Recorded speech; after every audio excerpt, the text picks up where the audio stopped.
নাহমাদুহু ওয়া নুসাল্লি আলা রাসূলিহিল কারীম আম্মা বা'দ। আমরা যারা ভাবি যে আমরা হলাম মুসলমান আর মুসলমান মানে জান্নাতি, সেই ভাবনাটা সম্পূর্ণ ভুল। কারণ একজন ব্যক্তি কালিমা পড়লে সে সরাসরি জান্নাতে যাবে না।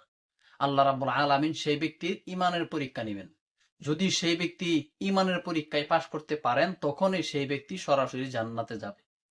কেননা আল্লাহ রাব্বুল আলামিন কুরআনুল কারীমের ২৯ নং সূরা আনকাবুতের ২ নম্বর আয়াতের মধ্যে বলেন, হে পৃথিবীর মানুষ, তোমরা কি মনে করে নিয়েছো যে আমরা ঈমান এনেছি এতটুকু বললেই তোমাদেরকে ছেড়ে দেওয়া হবে? সেটা কখনো নয়। কারণ তোমরা যে ঈমান এনেছো সেটা কতটুকু এনেছো সেটা পরীক্ষা নিতে হবে। যদি তোমরা পরীক্ষায় পাশ করতে পারো, তখনই তোমরা ঈমানদার ব্যক্তি, আর তখনই তোমরা জান্নাতি। আর যদি পরীক্ষায় পাশ করতে না পারো, তাহলে তোমরা কালিমা পড়েছো ঠিকই, ঈমান এনেছো ঠিকই, কিন্তু পরিপূর্ণ ঈমানদার হতে পারো নাই। আর পরিপূর্ণ ঈমানদার না হওয়াতে সেই ব্যক্তিও জাহান্নামে যেতে হবে।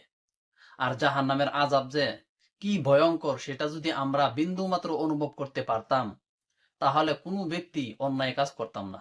তাই প্রিয় মুসলিম ভাই এবং বোন, আমরা আখিরাতের চিন্তা করি, আখিরাতে যে জাহান্নামের কঠিন আযাব, সেই আযাবকে ভয় করি।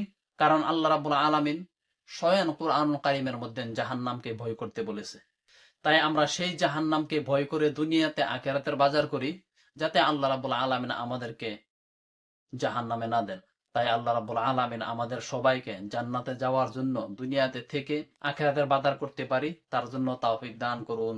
আসসালামু আলাইকুম ওয়া রাহমাতুল্লাহি ওয়া বারাকাতুহু।